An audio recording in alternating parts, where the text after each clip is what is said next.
Good morning, everybody. I'm doing a gun review, a brief gun review with a recent purchase I made of the Glock 44-22 long rifle.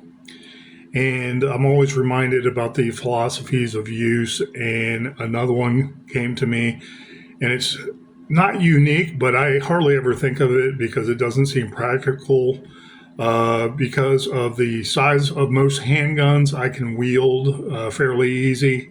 I don't have any issues with utilizing most weapons, whether they're large and heavy or small. Tiny guns, like a little tiny Derringer, I might have issues with. And so the philosophy of use is altered personally with me. However, every person has a different outlook on their handgun and how they're going to use that, their experience with it, and the philosophies of use in general, whether it's a Derringer or a 50 BMG, excuse me. And I came across the Glock 44 looking at the Glock 17 long with a flux brace that is legal to own and attached to a Glock. A Glock 17 long gives you faster velocities by maybe 200 feet per second, depending on the 9mm ammunition. Where you have an average 9mm round going out 4 or 5 inch barrel at 1,100 feet to 1,200 feet per second. You have a longer barrel, perhaps a 7-inch barrel or so, or 6.2-inch barrel. The velocity and speed are going to average more like 1,400 to 1,500 feet per second. There's some very fast 9mm out there where the pressures would fit in any handgun, like I think it's Independence ammunition. A very light bullet round itself in mass and actual weight. I believe it's like 55 milligrams or 55 grains, excuse me. And it's shooting that round close to 1,700 feet per second. They have all kinds of different speeds, but that speed is going so fast that when the round hits its target, all the energies is dissipated very quickly. And so a small round might not go in further, but it might cause more damage entering and expanding very quickly. That was the theory behind that ammunition, and I researched it a few years ago. I don't know what improvements have been made. I don't know if there's faster velocities now. But the philosophy of use for 9mm can't be overstated. There's smaller 9mm handguns. There's lighter 9mm handguns. There's heavier ones from back in the day where it basically absorbs most of the recoil. The action is broken in and smoothed. Much like the Star Model B I purchased and showed in the previous videos. So I was looking yesterday, but I was researching this more when I purchased the Glock 44-22 long rifle. And I really thought hard about, do I want to purchase this? Do I have a need for it? What are the philosophies of using this? As with any 22 long rifle, small game comes to mind, plinking comes to mind. And this other reason for having a handgun is to practice with one handgun, like a 22. This was checked previously and it's unloaded. And use it so 22 long rifle ammunition is much cheaper than most ammunition out there. And you can buy it in bulk. You can buy a lot very quickly, inexpensively, relatively speaking.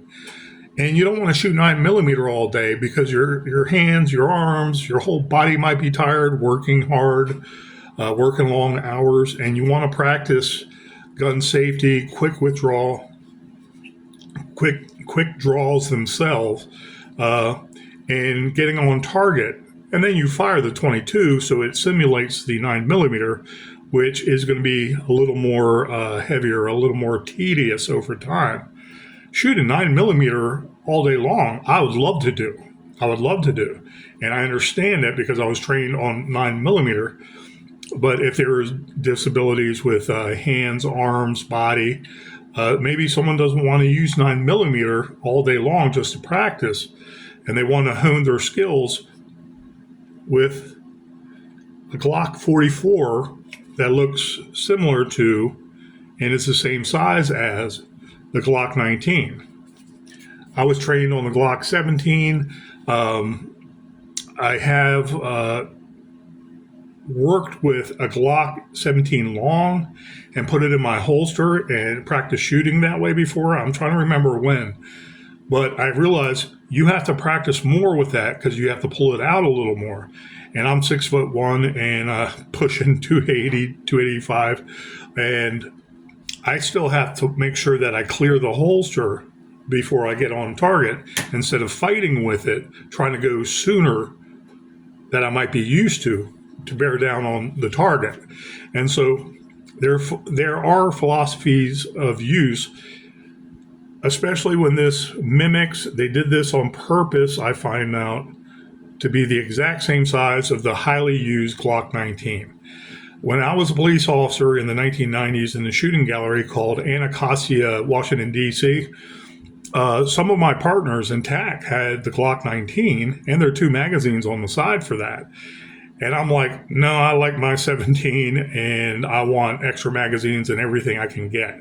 I remember I used to put the extra magazines from the box, from the boxes, actually in my pocket, along with the 2 extra magazines on my hip, on my Sam Brown belt.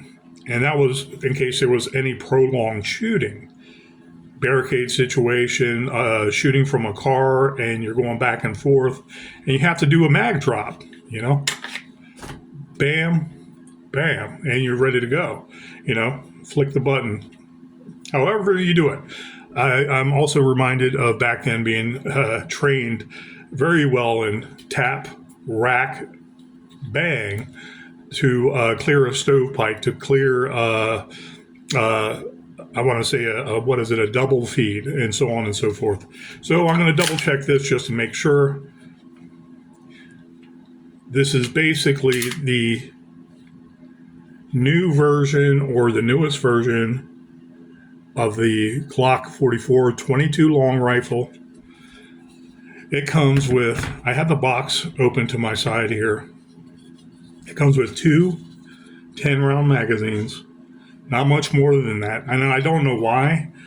And I researched some videos that showed the magazine being 10, and they're questioning, Glock, why are you dragging your feet with this?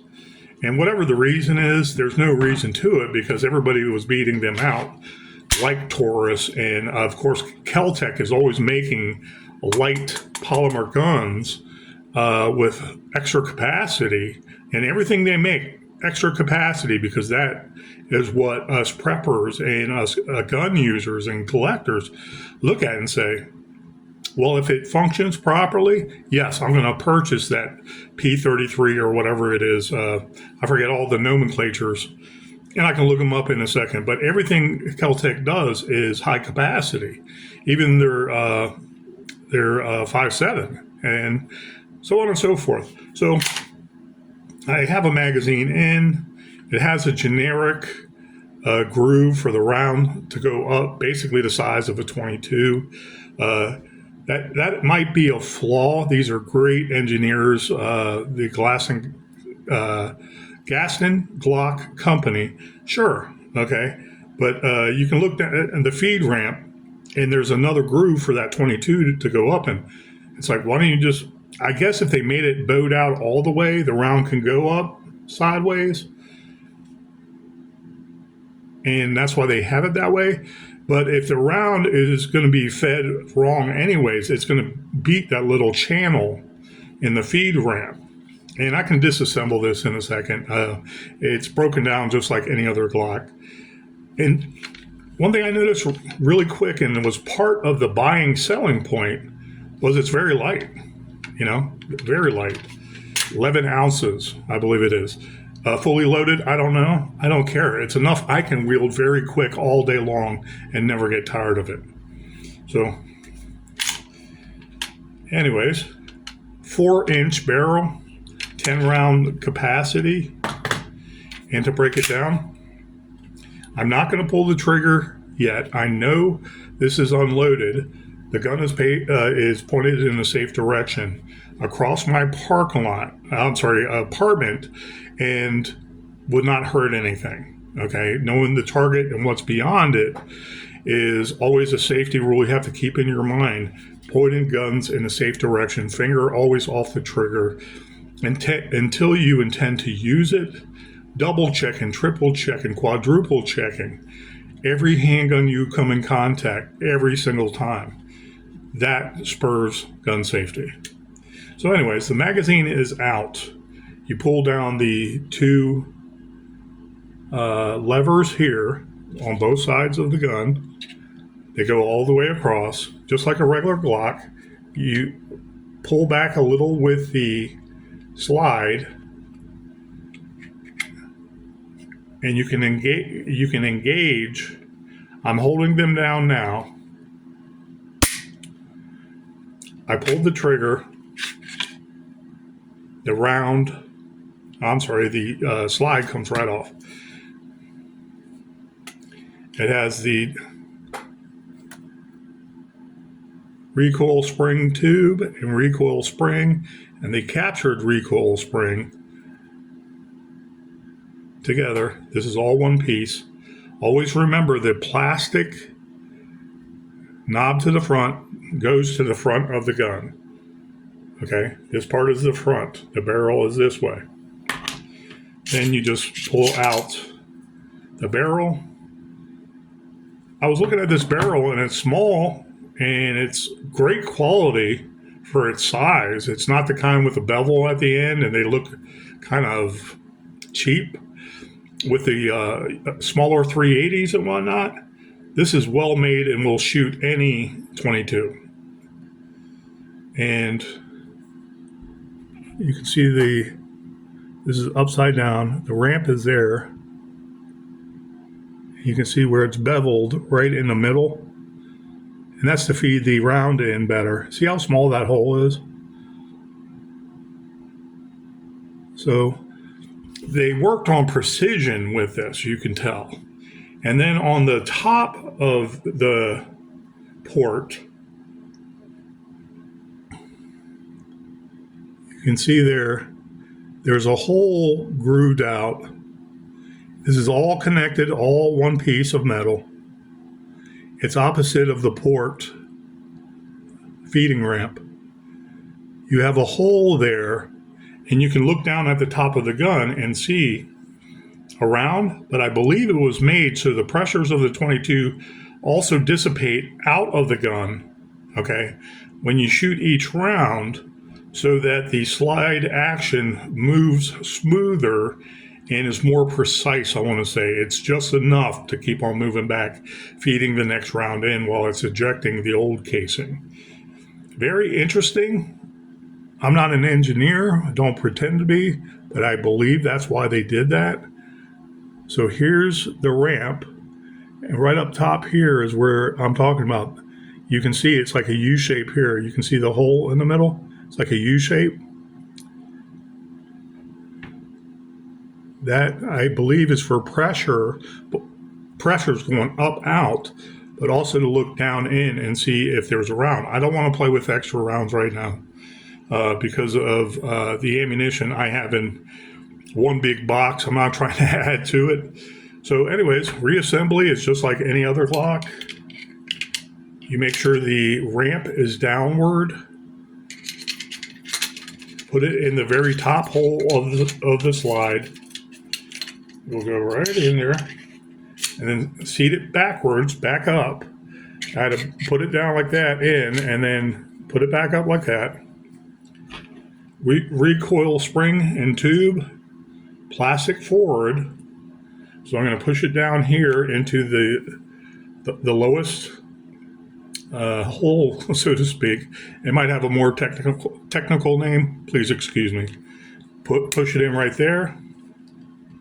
In the metal part of the recoil spring, you make sure seats properly flush into the barrel. The barrel, it's kind of like a groove also. Excuse me. It's been a long day. I just got off. I'm dehydrated from a lot of work. That is the slide ready to go. Then to put it together, make sure the rails are lined up. You're not going to be on video when you do this. It's very simple, like any other Glock. However, you want to make sure that the ejector here, I believe it is, and the rails here, there's a middle rail, and the rails off to the side. You want to make sure that lines up with the slide, and you can see how they're going to fit. So you want to basically do it nice and easy so you don't damage any of the internals, either of the slide or of the receiver, and it locks right in. Very simple design, probably the most simplest for a 22, with the exception of a Davis Industries, but those are unsafe, notoriously unsafe with accidental discharges, the Jennings, the Ring of Fire 22s. Professional grade quality shooting 22s. This is it. Glock does these very well from the start, and a lot of the industry copy them because their simplicity and their strength and their material is unmatched. This is a very light gun, and this gun right here, you can throw it out in the woods and leave it there for 10 years. I bet you could come in with some debris and stuff, wipe it off. I don't mean a whole cleaning. Wipe it off and then use it. I want to say they're built well, like NATO specs, ISO 9000, because they're combat weapons in general. Service-oriented weapons that go bang every time. Nice audible, hollow, twang when you dry fire this. And I am told, and looking at videos, it's to copy the Glock 19, making that a main selling point of being 22 and using this instead of the Glock 19 when you're doing training. Okay? Hit, shooting, pull, shoot, lining up, shoot, target ahead, so on and so forth.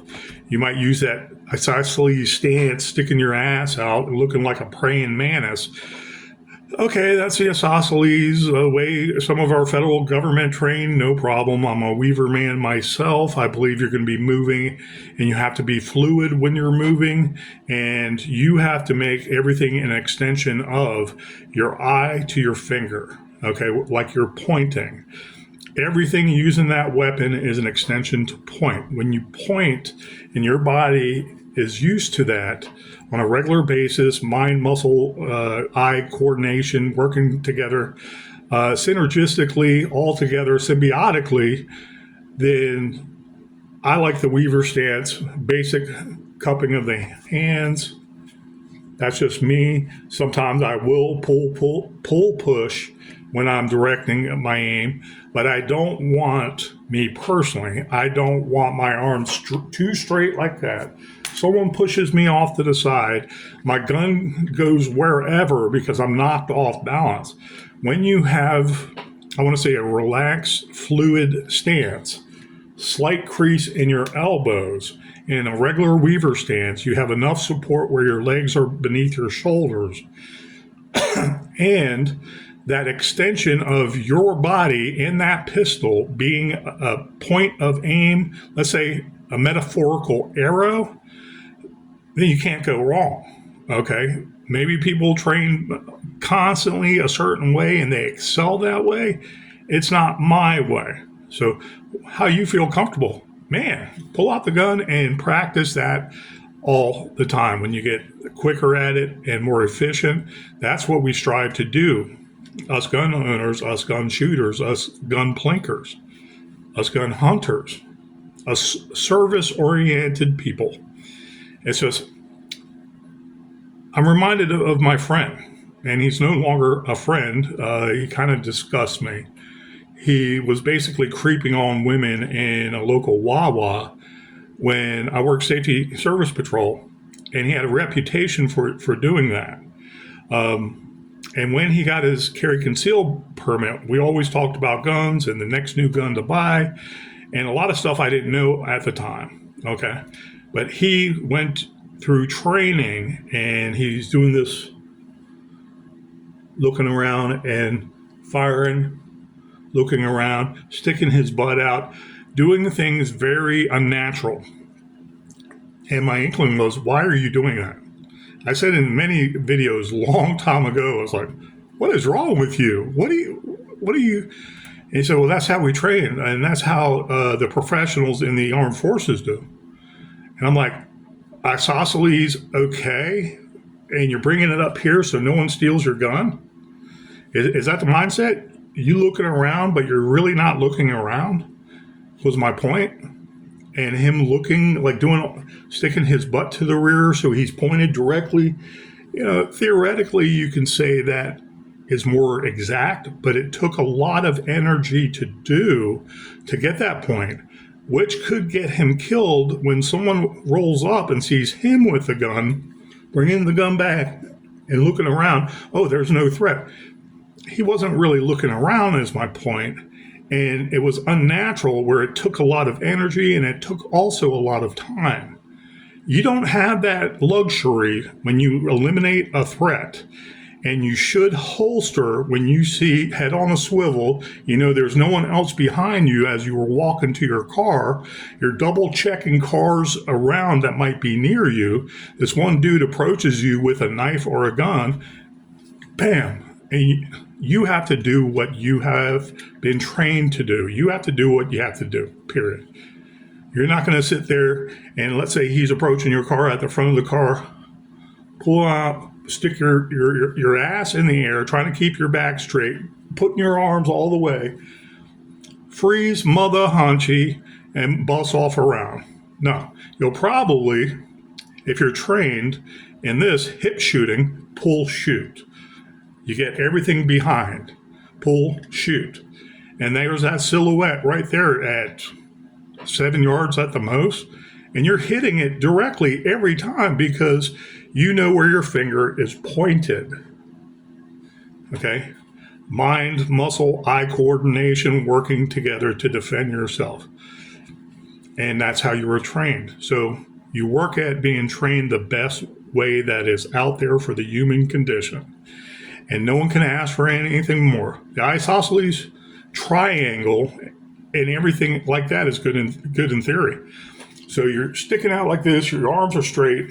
And what happens if a car sees that and they hit you coming out of that same parking lot and you're knocked over because you're so stiff and you're going through the motions, even if it's very quick, okay? It doesn't happen that way. And then you surely don't pull it back and look around like this, like a praying mantis on, I want to say, acid. I mean, are you kidding me? That's how they train us in the military? I've never heard of such a thing until the modern age Gulf, I want to say, wars. And I'm like, okay, there's some philosophy to that you can use and incorporate, point, shoot, point, shoot. Okay. And some other people might have a heavier gun and they can't wield it that many times. They'll most likely use the Glock 44 for that purpose. So the trigger is compressed. I'll put the magazine in here. And Glock quality, they come like a lot of other handguns in a very nice box that says Glock. Has a lock. It has the cleaning rod for 22 size. Somewhere in there, you can see the head for it right there to clean out the barrel. One thing I thought was interesting.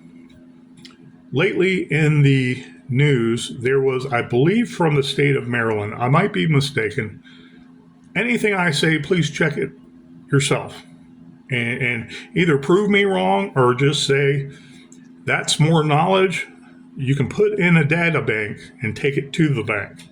Okay? Because this lawsuit against Glock, I believe it was out of Maryland or one of the states north of Virginia, and I don't remember the exact state. And the idea was Glock is being sued because they're making their guns readily accessible, too accessible, and in their advertising, they make people want the Glock weapon because of violence. And I'm like, okay, I make a knife or I take pride in my art to make a katana sword, and I sell it to someone, and I make a mass market out of it. And I sell it to my art makes 1 million of these katana swords, but then people eventually are using it as self-defense and cutting people in half. Well, you know what? That person with the sword should be sued. It's like, why? You know, knives cut. You know, you have to use safety in mind. You know, if you wield it as a defensive weapon, there might be an inquiry by law anyways. You have the right to defend yourself. And what about those people using that katana that don't need a permit, but they use it for criminal, let's say religious wants to basically assault people and terrorize them? Are you going to blame me because I put it out in the market? I put a good product out in the market. And then days later, okay, I want to say different degrees of separation later, someone uses it to assault someone, and you're going to blame me? No. That's how I took this lawsuit when they spoke to, like I said, WMAL I listen to. I hate their intra news because they always sensationalize local stuff in such a liberal, slanted way. And they tend to make parents that want to defend their children in the school system, they always tend to make a story out of that, like the parents and families trying to have their own kind of morality, their own kind of religious tenets protected while their children go to a public school. Or the mad people, or the insane people, or the wrong people. And they slant a lot of stories, anti-gun, anti-American, anti-bravado, anti-merit, anti-man, okay, anti-beautiful woman, anti-family, anti-children, anti-abortion, okay. And you have a lawsuit that the Commonwealth Attorney or the AG of the state brings up because they just want to attack back at something conservative and American because of the recent election. And Americans saying, no more, we're tired of this. So on a state level, they bring up a frivolous lawsuit and they blame Glock for violence that has always occurred. I want to say it was Maryland, but I'm not 100% sure. There was always violence in PG County. Look at Oxon Hill. It was an extension of Lower Southeast where I worked. Look at a lot of the boroughs or cities or little areas that are right on the border of D.C. You know, drug dealers from Maryland come into D.C. all the time, and they were causing the majority of the shootings between the feuds of local homegrown D.C. thugs and setting up shop in their neighborhoods, and that caused a lot of deaths since the 1980s.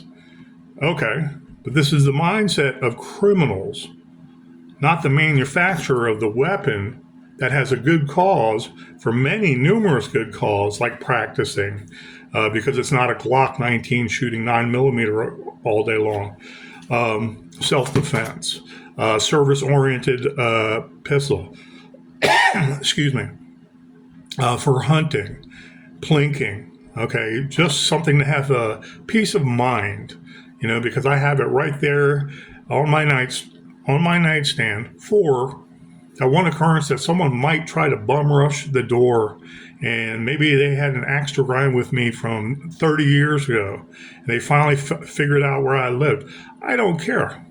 It's there. It gives me a peace of mind, and that's no one else's to take away from me. When I wield said weapon, said handgun, said specialty item in 22.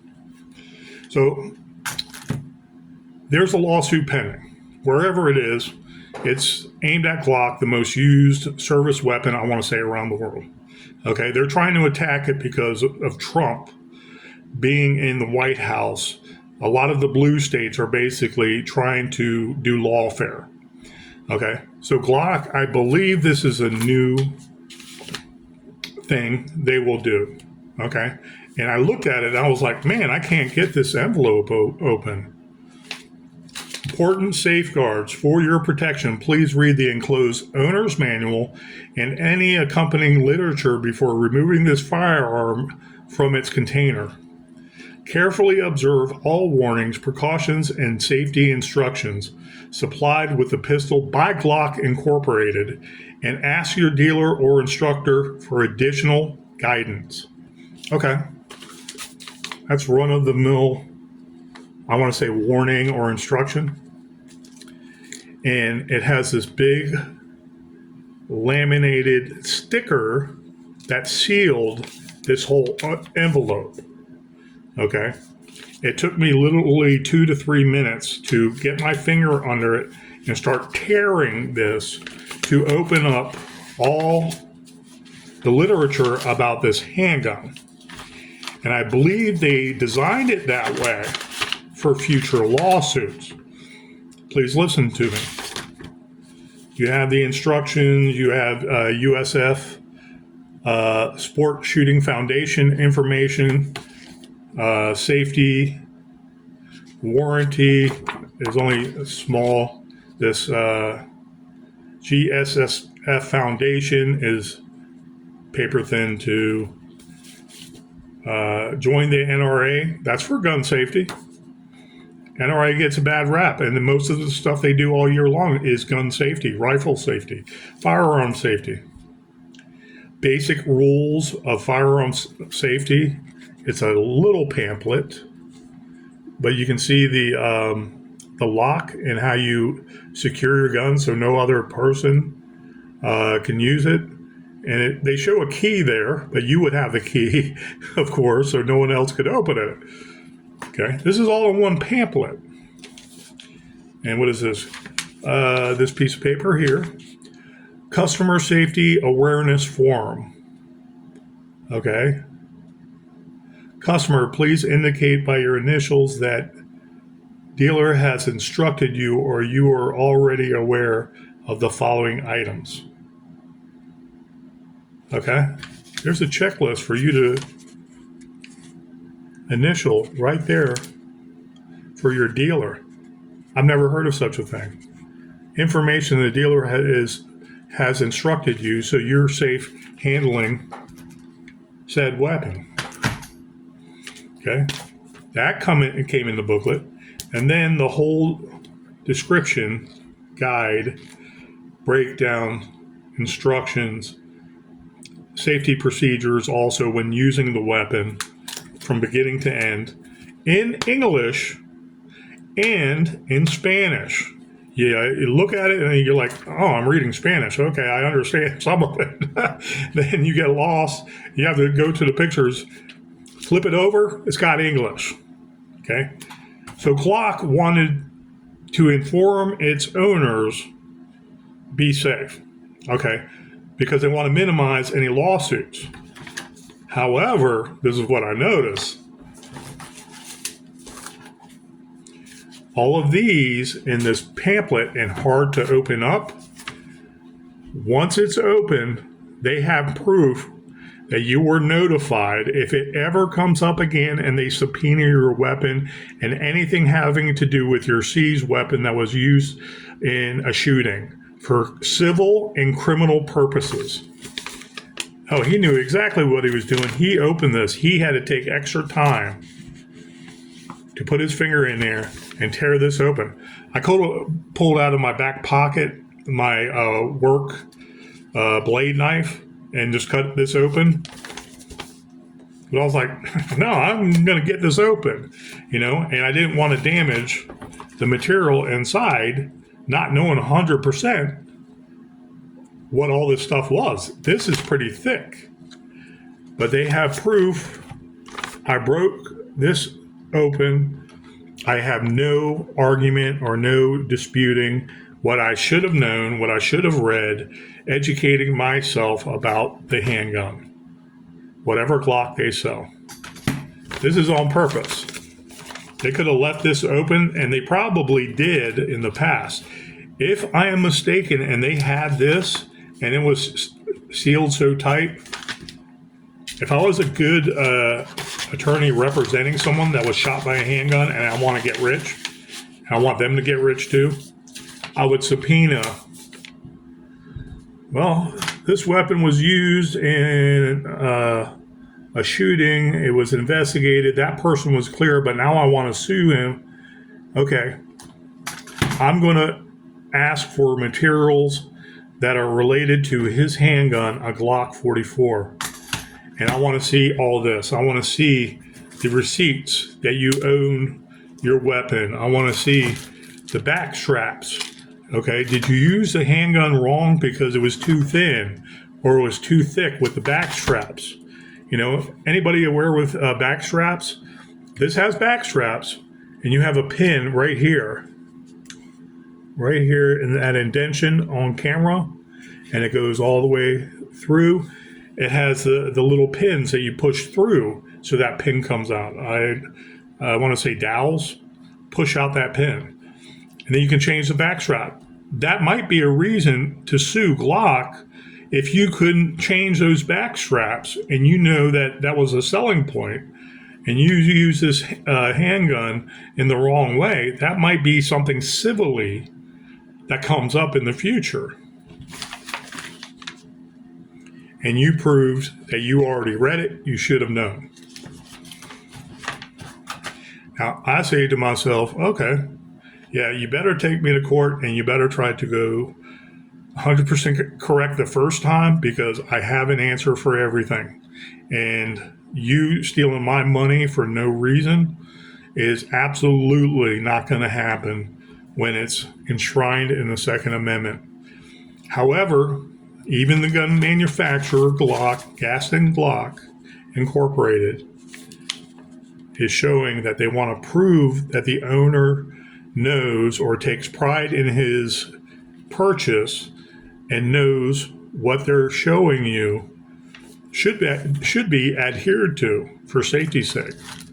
We want to be as safe as possible, and we want to use the weapon the way it was intended, no matter what the reason. I mean, the actual physical use of the handgun, the way it was intended, for safety concerns most of all, for the wielder, the law-abiding wielder of said weapon. So anyways, 22 long rifle, 4-inch barrel, 10 plus 1 means it's 11. It only comes with 2 magazines. And I still wish that they had. I also researched there were aftermarket 22 long rifle Glock 44 magazines that are 16, or I think it was 18 plus 1. Okay. You have to use caution using those because that might void any warranty. That's number one. But 2, it might stovepipe more, it might jam more. You never know. Okay, I'm reminded of the High Point aftermarket banana magazines. You could put in any of the High Points for its caliber, and it comes down and then it goes off a little, with its second magazine. And they were notorious for jamming because it was aftermarket, other companies making it. They know the specs, but for some reason it just does not function like a High Point magazine made for a High Point handgun or carbine. Yada, yada, yada. Take into account everything you have with the Glock 44. Know that the rounds velocity are basically 1,000. Let's say, for the sake of argument, 1,200 feet per second. You can look up the length of the barrel, how short it is, how long it is, how fast. An average Corbon, they do many tests. Corbon and Hydroshock through Federal do many industry standard velocity tests, and you can look it online by just punching it in. 22 long rifle average velocity in a 4-inch barrel, in a 6-inch barrel. What will happen is they'll show you a chart in previous tests. Okay, so you have an idea of what you're looking at, and you also might recognize the names. That's high grade ammunition, and that's what you want in anything with Glock. It deserves it. It doesn't, it chews up everything, but you also need to make sure you minimize any possibilities. Put the high grade, put the CCI in here. The Agia. They work great too. So anyways, guys, thank you. And I hope you enjoyed this video. To all my friends out there, protect your family, protect yourself, of course, protect your community, protect your state, and protect your God great United States. It's worth protecting. Thank you, guys, and take care. Be safe out there.